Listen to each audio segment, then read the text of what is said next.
असम के सोनितपुर जिले के ढेकियाजुली स्थित शहीद पार्क भवन में आज भारतीय ग्रामीण डाक कर्मचारी संघ की ओर से एक प्रेस वार्ता आयोजित की गई। ग्रामीण डाक कर्मचारियों को विभिन्न लंबे समय से लंबित समस्याओं, मांगों तथा कार्य क्षेत्र में आने वाली कठिनाइयों के शीघ्र समाधान की मांग को लेकर संगठन ने इस प्रेस वार्ता का आयोजन किया। इस प्रेस वार्ता में भारतीय ग्रामीण डाक कर्मचारी संघ के असम सर्कल के सचिव धन्यकांत बोरा, असम सर्कल के अध्यक्ष नवीन देवारी, दरंग मंडल के अध्यक्ष बादलपाल, तेजपुर शाखा के सचिव हरिप्रसाद सैकिया सहित संगठन के कई पदाधिकारी उपस्थित रहे। प्रेस वार्ता में उपस्थित नेताओं ने ग्रामीण डाक कर्मचारियों की जायज मांगों को शीघ्र पूरा करने के लिए सरकार तथा संबंधित अधिकारियों से आवश्यक कदम उठाने की अपील की। আমি ভাৰতীয় গ্ৰামীণ ডাক কৰ্মচাৰী সংঘ অসম চাৰ্কুলৰ তৰফৰ পৰা আজি সংবাদমেল আয়োজন কৰিছোঁ। মোৰ লগত আমাৰ স্থায়ী সভাপতি অসম চক্ৰৰ স্থায়ী সভাপতি নবীন চন্দ্ৰ দৈমাৰীদেৱ মোৰ লগত উপস্থিত আছে।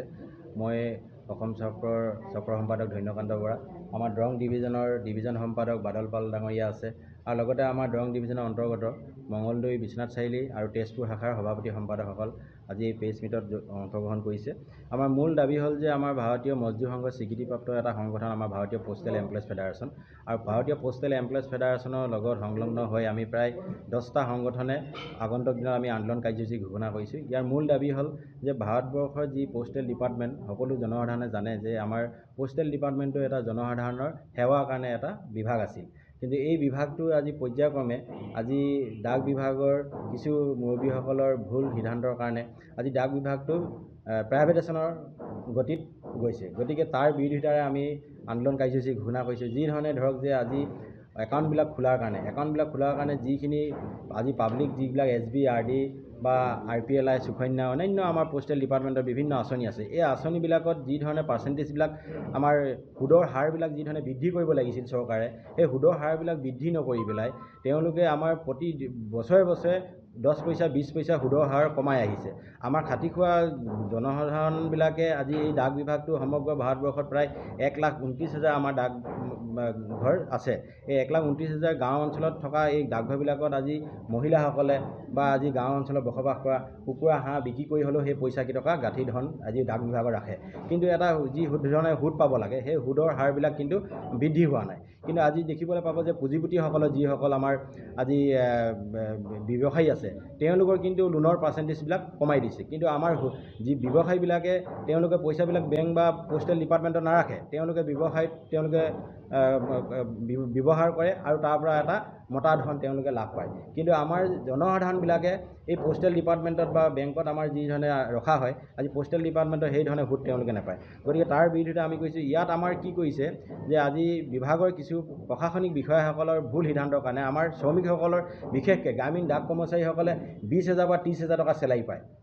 এই 20,000 পৰা 30,000 টকা চেলাৰীৰ পৰা প্ৰতি মাহে মিনিমাম 10,000 টকা আমাৰ যি RD একাউণ্ট খুলিবলৈ কোৱা হয়, সুকন্যা একাউণ্ট খুলিবলৈ কোৱা হয়, RPLI একাউণ্ট খুলিবলৈ কোৱা হয়, প্ৰতি মাহে এটা অবাস্তৱিক টাৰ্গেট আমাক দিয়া হয়, যিটো টাৰ্গেট আমাক ফুলফিল কৰাৰ কাৰণে সম্ভৱ নহয়। আৰু প্ৰতি যি টাৰ্গেট দিয়া হয় সেই টাৰ্গেটবিলাক ফুলফিল কৰাৰ কাৰণে আমাৰ যি সামান্য দৰমহা পোৱা যায়, সেই দৰমহাৰ পৰা আজি আমাৰ এই টাৰ্গেটৰ নামত আমাৰ ফুলফিল কৰিবলগীয়া হয়, তাৰ কাৰণে প্ৰিমিয়াম দিবলগীয়া হয়। আৰু তাৰ কাৰণে প্ৰশাসনিক বিষয়াসকলে আমাৰ ওপৰত মানসিকভাৱে হাৰাশাস্তি কৰাৰ উপৰিও বিভিন্ন ধৰণৰ আমাৰ ওপৰত হাৰাশাস্তি কৰে। যি ধৰণে আমাৰ GDS ভাৰতবৰ্ষত বহুতো GDS কৰ্মীসকলে নিযুক্তি পোৱাৰ পিছতো খুব কম সময়ৰ ভিতৰতে তেওঁলোকে চাকৰি অব্যাহতি ল'বলগীয়া আছে আৰু অৱশেষত এনেকুৱা এটা চৰম পন্থাও বাছি ল'বলৈ বাধ্য হৈছে। বিভিন্ন আমাৰ ৰাজ্যবিলাকত আমি দেখিছোঁ ভাৰতবৰ্ষত যে চৰম পন্থা বাছি লৈ পেলাই আমাৰ মৃত্যু মুখত পৰিছে GDSসকলে। গতিকে এই ধৰণৰ টাৰ্গেটত আমাৰ হাৰাশাস্তি কৰি আজি পাছবুকৰ লগতে আমাৰ একাউণ্ট খোলাৰ লগতে যি ধৰণৰ স্পীড পোষ্ট বা RL বুকিঙৰ নামত স্পীড পোষ্ট বুকিঙৰ জনসাধাৰণে যিহেতু বুকিং কৰিবলৈ নাহে, আমাৰ GDS কৰ্মীসকলক এনেকুৱা ধৰণে হেঁচা দিয়া হয় যে আপোনালোকে পকেটৰ ধনেৰেও হ'লেও 55 টকা এটা স্পীড পোষ্ট বুকিঙৰ নামত বুক কৰিবলৈ কয়, যিটো নেকি মোৰ এজন সতীৰ্থ হ'লে চিঠি পঠোৱাবলগীয়া আজিৰ দিনত প্ৰয়োজন নাথাকে। কিয়নো মই টেলিফোনতে আমাৰ বন্ধু বান্ধৱৰ পৰা আমি মানে সুখৰ দুখৰ খবৰ ল'ব পাৰোঁ। তেনে ক্ষেত্ৰত আমাৰ পৰা কোৱা হয় যে আপোনালোকৰ নিজৰ 55 টকা পইচা বা আপোনাৰ দুখন বুক আপুনি আজি কৰিবই লাগিব, নহ'লে আপোনাক ট্ৰান্সফাৰ কৰি দিয়া হ'ব, নহ'লে আপোনাৰ দৰমহা বন্ধ কৰি দিব, যিবিলাক মানে আমাৰ কোনো ডিপাৰ্টমেণ্টৰ কণ্ডাক্ট ৰুলত নাই। তাত সত্ত্বেও কিন্তু আমাৰ প্ৰশাসনিক বিষয়া বিশেষকৈ ইনস্পেক্টৰসকলে আৰু OS সকলে যি ধৰণৰ ভাবুকি প্ৰদান কৰা হয়, GDS-সকলক আজি অন্য ঠাইলৈ ট্ৰান্সফাৰ কৰি দিয়া ভাবুকি প্ৰদান কৰা হয়, আজি চাকৰিৰ পৰা তেওঁলোকক বহিষ্কাৰ কৰি দিম বুলি ভাবুকি প্ৰদান কৰা হয়, দৰমহা বন্ধ কৰি দিম নহয়, তেওঁলোকে অলৰেডি প্ৰতি মাহে আজি সমগ্ৰ ভাৰতবৰ্ষত যদি দেখিবলৈ যায় বা অসম চাৰ্কলত দেখিবলৈ যায় প্ৰতি মাহে 50জন আমাৰ অসম চাৰ্কলত দৰমহা বন্ধ কৰে আৰু আমাৰ সমগ্ৰ ভাৰতবৰ্ষত হাজাৰো অধিক দৰমহা বন্ধ কৰে, যিটো নেকি ন্যায়সংগতভাৱে নহয়, যিটো নেকি আমাৰ পাৱাৰ মিছ ইউজ কৰি পেলাই তেওঁলোকে এইবিলাক কয়। আৰু তাৰ কাৰণে আমি যি 55 টকাকৈ আজি স্পীড পোষ্ট বুকিং কৰিব লাগে, সেই স্পীড পোষ্ট বুকিঙৰ নামত আমাৰ বিভিন্ন আমাৰ কৰ্মচাৰীবিলাকৰ পৰাই ধন আমাৰ যি এটা সামান্য যি দৰমহা পোৱা যায় তাৰ পৰা আমাৰ ব্যয় হয়। গতিকে ইয়াৰ প্ৰতিবাদ হিচাপে আমি আমাৰ চাৰিলানি আন্দোলন কাৰ্যসূচী ঘোষণা কৰিছোঁ ভাৰতীয় পোষ্টেল এমপ্লয়িজ ফেডাৰেশ্যনৰ অধীনত। অহা 20 জুলাইৰ পৰা 27 জুলাইলৈকে আমি কলা বেজ পৰিধান কৰি সমগ্ৰ ভাৰতবৰ্ষত প্ৰতিবাদ সাব্যস্ত কৰিছোঁ, অহা দিনত কৰিম। ইয়াৰ পিছতে আমাৰ 28 জুলাইত এদিনীয়া ধৰ্ণা হ'ব, যিটো নেকি আমাৰ ডিভিজন কাৰ্যালয়বিলাক আছে, আমাৰ অসমতো প্ৰায় 9টা ডিভিজন আছে, ডিভিজন কাৰ্যালয়ৰ সন্মুখত আমি এদিনীয়া ধৰ্ণা কাৰ্যসূচী পালন কৰিম। ইয়াৰ পিছতে যদি আমাৰ সমস্যা সমাধান নকৰে তেনেহ'লে 5 আগষ্টত আমি এদিনীয়া ধৰ্মঘট পালন কৰিম। ইয়াৰ পিছত আমি 18 আগষ্টৰ পৰা অনিৰ্দিষ্টকালীন। আমাৰ মূল দাবী দুটা, এই দুটা যেতিয়ালৈকে চৰকাৰ তথা বিভাগে লিখিত নিদিব তেতিয়ালৈকে আমাৰ অনিৰ্দিষ্টকালীন ধৰ্মঘট আমি যাবলৈ পণ বান্ধি লৈছোঁ। কিয়নো পোষ্টেল ডিপাৰ্টমেণ্ট কোনো দিনে প্ৰাইভেটেশ্যন কৰিব নোৱাৰিব, কিয়নো এই প্ৰাইভেটেশ্যন আজি ডাক বিভাগটো জনসাধাৰণে এটাই এই ভাৰতবৰ্ষৰ এটা পুৰণি আদিম যুগৰ এটা ব্যৱস্থা আছে ডাক বিভাগ। এই ডাক বিভাগটো জনসাধাৰণৰ সেৱাৰ কাৰণে বিভাগটো খোলাৰ পিছত আজি ব্যৱসায়ীলৈ যি গতি কৰিছে, ইয়াৰ কাৰণে আমাৰ চৰকাৰৰ পৰা লিখিত প্ৰতিশ্ৰুতি লাগিব ডাক বিভাগটো প্ৰাইভেটেশ্যনত কৰা নহ'ব। আৰু দ্বিতীয়টো হ'ল যে আমাৰ কৰ্মচাৰী GDS-ৰ লগতে আমাৰ ডাক বিভাগৰ কৰ্মচাৰীসকলকো যি ধৰণে হাৰাশাস্তি কৰা হয় যে আজি টাৰ্গেটৰ নামত যি ধৰণে আমাৰ নিজৰ পকেটৰ পইচাৰ পৰা খৰচ কৰি পেলাই কৰা হয়, সেইবিলাকৰ ওপৰত যি ধৰণে আমাক মানসিক হাৰাশাস্তি কোনোদিনে কৰা নহ'ব বুলি আমাক প্ৰতিশ্ৰুতি লাগিব। আজি আমাৰ GDS-সকলে আমি বিভিন্ন টাৰ্গেট ফুলফিল কৰিছোঁ। আজি RPLI যদি আমাৰ GDS-সকলে 20,000 বা 30,000 টকা দৰমহা পাইছোঁ, তাৰ পৰা আমি 8,000, 10,000, 15,000 পৰ্যন্ত প্ৰিমিয়াম দিছোঁ। কিন্তু ইনস্পেক্টৰসকলে আজি 50,000 পৰা 1 লাখ টকা দৰমহা পায়, ছুপাৰিনটেণ্ডেণ্টসকলে 1 লাখৰ অধিক দৰমহা পায়, কিন্তু তেওঁলোকে কেইটা RPLI তেওঁলোকৰ ঘৰখনত আছে? এইটো এটা ডাঙৰ প্ৰশ্নবোধক চিন। গতিকে ইয়াৰ স্পীড পোষ্ট তেওঁলোকে কেইখন বুকিং কৰিছে? আজি টাৰ্গেট যদি অসম চাৰ্কলৰ কাৰণে 1 লাখ টাৰ্গেট দিছে, আমাৰ 9টা ডিভিজনৰ কাৰণে বা আমাৰ প্ৰায় 3,400 আমাৰ বিঅ' আছে, 3,400 বিঅ'ৰ কাৰণে যদি মানে প্ৰতি মাহে 100টা টাৰ্গেট দিছে, তেতিয়াহ'লে 100টা টাৰ্গেটৰ ভিতৰত যদি আমাৰ বিঅ'ই যদি 10টা একাউণ্ট খুলিব নোৱাৰে, টাৰ্গেট এজন বিঅ'ৰ যেতিয়া টাৰ্গেট আনফিল হৈ গ'ল, তেতিয়াহ'লে এটা চাব ডিভিজনৰ ইনস্পেক্টৰৰ টাৰ্গেটটো আনফিল হ'ল।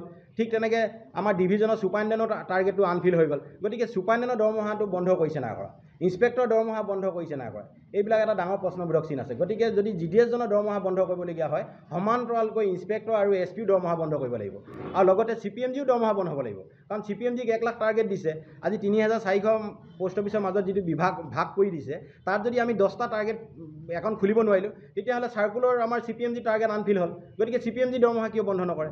আজি ছুপাৰিনটেণ্ডেণ্টৰ দৰমহা কিয় বন্ধ নকৰে? ইনস্পেক্টৰৰ দৰমহা কিয় বন্ধ নকৰে? অকল আমাৰ এই GDS-সকলকে দৰমহা বন্ধ কৰে, তেওঁলোককে ট্ৰান্সফাৰ কৰে। আমাৰ যিহেতু ৰিকুৱেষ্ট আমাৰ অনলাইন ট্ৰান্সফাৰ আছে, গতিকে আমাৰ মানে আমি বিচাৰিলেহে অনলাইন ট্ৰান্সফাৰ হয়, কিন্তু আমাক প্ৰতি মাহে ট্ৰান্সফাৰ কৰে, আৰু তেওঁলোকে 3 বছৰ ট্ৰান্সফাৰ আছে। বিভাগৰ যিবোৰ কেন্দ্ৰীয় কৰ্মচাৰী ৰুল মতে তেওঁলোকৰ 3 বছৰ ট্ৰান্সফাৰ আছে। গতিকে ইনস্পেক্টৰ এজনে এই ঢেকীয়াজুলি চাব ডিভিজনৰ পৰা যেতিয়া তিনিচুকীয়া চাব ডিভিজনলৈ ট্ৰান্সফাৰ হয়, তেওঁলোকে মিনিমাম 50,000 পৰা 1 লাখ টকা পৰ্যন্ত তেওঁলোকে TADA নামত হাউচ ৰেণ্ট মানে ঘৰ চেঞ্জ কৰা নামত তেওঁলোকে পায়। কিন্তু GDS-জনৰ আজি এই ঢেকীয়াজুলিৰ পৰা তেওঁক তেজপুৰত দি দিব, আজি তেজপুৰৰ পৰা নি পেলাই মঙলদৈ বিভিন্ন ছাইটত দি দিব বা 20 কিলোমিটাৰ 30 কিলোমিটাৰ ডিষ্টেঞ্চত দি দিব। গতিকে তেনে ক্ষেত্ৰত আমাৰ GDS-সকলক বহুত ধৰণৰ হাৰাশাস্তি কৰা হৈছে। গতিকে ইয়াৰ প্ৰতিবাদ হিচাপে আমি আন্দোলন কাৰ্যসূচী ঘোষণা কৰিছোঁ। আজি আমাৰ এই দৰং ডিভিজনতে আমাৰ দৰং ডিভিজনৰ 3টা ব্ৰাঞ্চক লৈ পেলাই আজি আমাৰ নতুন সমিতি গঠন হোৱা কাৰ্যসূচী চলি আছে, অধিৱেশনো চলি আছে। গতিকে এই চেগতে আমাৰ অসম চাৰ্কুলৰ সভাপতি সম্পাদকৰ তৰফৰ পৰা আমাৰ অসমৰ প্ৰায় 8,400 GDS কৰ্মী আছে। এই সমগ্ৰ GDS কৰ্মীসকলক আগন্তুক দিনৰ আন্দোলন কাৰ্যসূচীত 100% সফল কৰিবৰ কাৰণে আজি আপোনালোকৰ যোগেদি আজি আহ্বান জনাইছোঁ, যাতে অনাগত দিনত আমাৰ সংগঠনৰ লগত নিজৰ স্বাৰ্থৰ কাৰণে এই আন্দোলন কাৰ্যসূচীবিলাক সফলভাৱে ৰূপায়ণ কৰে।